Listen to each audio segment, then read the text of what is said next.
Want to hear, or you're going to hear all summer, we've heard it with gas and with flights, pack your patience, especially at the airport. But what about packing your pet? Well, this week, a trending conversation on Twitter sparked people to share their wild animals on airplane stories and surprising service animals. Yeah, we've heard some strange ones over the years. So what's the deal? Abby Larico is here to verify. Hey guys, good morning. Yeah, we've heard about pigs flying.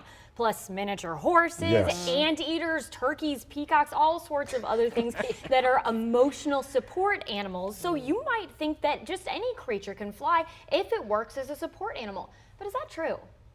Our sources are the Department of Transportation, the Department of Justice and the Americans with Disabilities Act, the American Kennel Club's Sheila Goff, and the policies of several major airlines. The ADA defines service animals as dogs, quote, individually trained to do work or perform tasks for people with disabilities, physical or psychiatric, and legally allowed to be with their person in public places. They have to have a specific diagnosed disability, and then that dog is mitigating the disability in some way. The American Kennel Club says emotional support animals are prescribed by mental health professionals, but they are pets and not service dogs. So it's really tricky because we recognize that emotional support is really valuable, but it's something that all dogs can provide, and it's generalized versus a very specific task. At the beginning of 2021, the DOT issued its, quote, final rule on service animals on airplanes, which also, quote, no longer considers an emotional support animal to be a service animal. It was a change in policy AKC supported. When people started really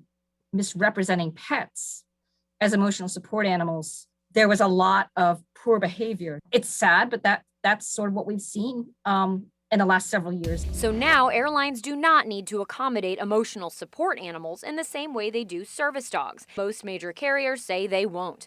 Emotional support animals travel as pets with the same requirements and same fees. Service dogs fly free. That dog can go anywhere you go. So no, not just any animal is allowed to fly simply because it's called a support animal. However, airlines can decide to make decisions on a case-by-case basis. And by the way, you guys, you might not even realize you're seeing a service animal when you do encounter one, because they're actually not required to be identified with a vest or a special collar. Airlines can, though, ask people to fill out certain paperwork before they let those service animals fly. Craziest one I ever heard was a miniature horse.